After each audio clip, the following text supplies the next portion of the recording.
Gregory King, founder of Heather Capital. Good to meet you. Pleased to meet you. Firstly, could you give me a quick summary of your fund and how it's structured? Certainly. The fund at the moment is a $500 million hedge fund. The feeder fund is based in Isle of Man, and that lends into UK real estate by way of deep discount loans into the actual lending vehicles within the United Kingdom. Okay.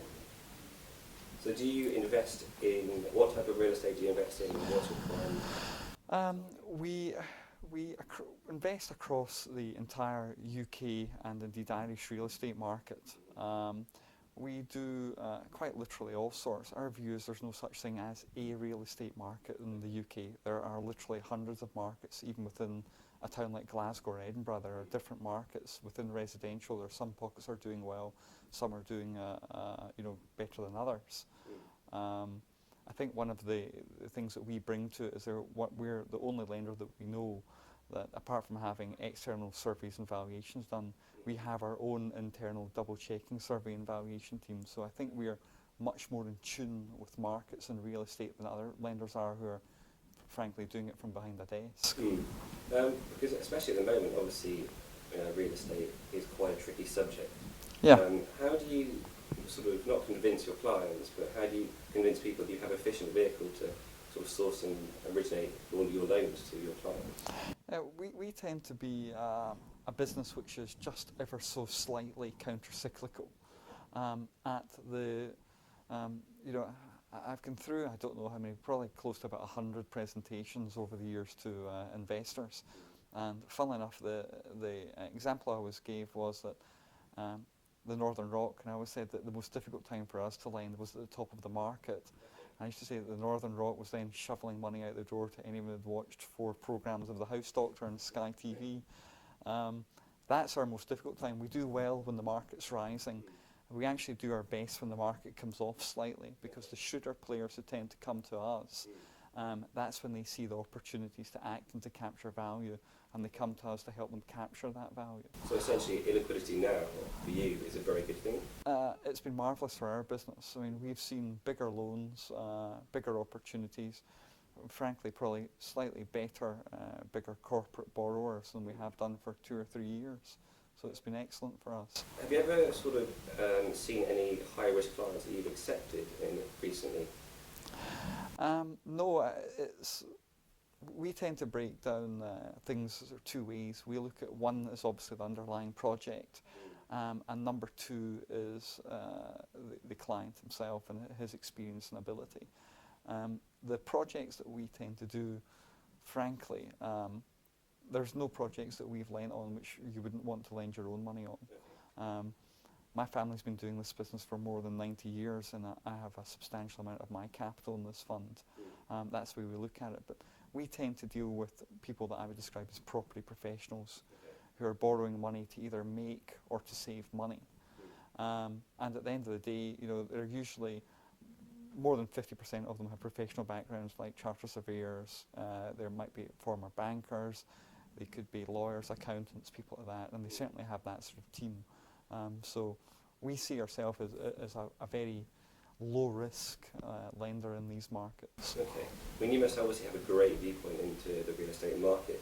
I think I was reading yesterday in the FT that Peter Clark of Man Group, and he said, would you go long short on commercial property? And he'd say you go short. What were your sort of viewpoint over the next few years about commercial property, especially in the UK? I think that the way credit's going in the UK, I think that the yield will move out on prime commercial property. I've no doubt about that. It's how much it moves out. People are saying it could be 25, 50 basis points. I think it'll probably move out near about 100 basis points. I think that will affect a lot of people. But to be honest with you, I'm a short-term lender. I'm much more geared to take advantage of those opportunities. My typical borrower is in and out in something like 7 or 8 months. So we're never ever caught by these sort of changes. Our loans turn around that much more quickly. So the vagaries of those sort of markets, we're not affected to the same degree. Okay, so do you, because you're a short-term sort of lender, do you ever see a need to borrow money yourself, or because you're 90 years now, so do you? Yeah, we're funded by our hedge fund, and my family is invested through the hedge fund, but we only fund from there. We're completely unleveraged, which frankly in the present markets has been a massive advantage to us. And just the last area, just to touch on due diligence, that we mentioned at the beginning. Obviously, your due diligence is very strong. What would you sort of recommend for the market? I think that in what we do, short-term commercial property lending, I think there are two key risk areas, which you might want to call due diligence. One is what I would call security and documentation. Another one is valuation. Valuation I've touched on earlier, where I've described how, apart from taking an external survey that we can sue on, we're the only firm we know in the market that we have our own internal surveyors that we double check every property we lend on, and we visit absolutely every property that we lend on, which is unique.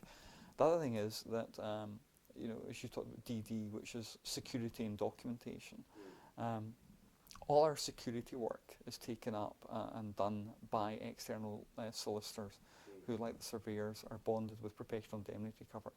It's a black and white matter in the UK and Ireland because there's a central land register. You're either secure or you're not.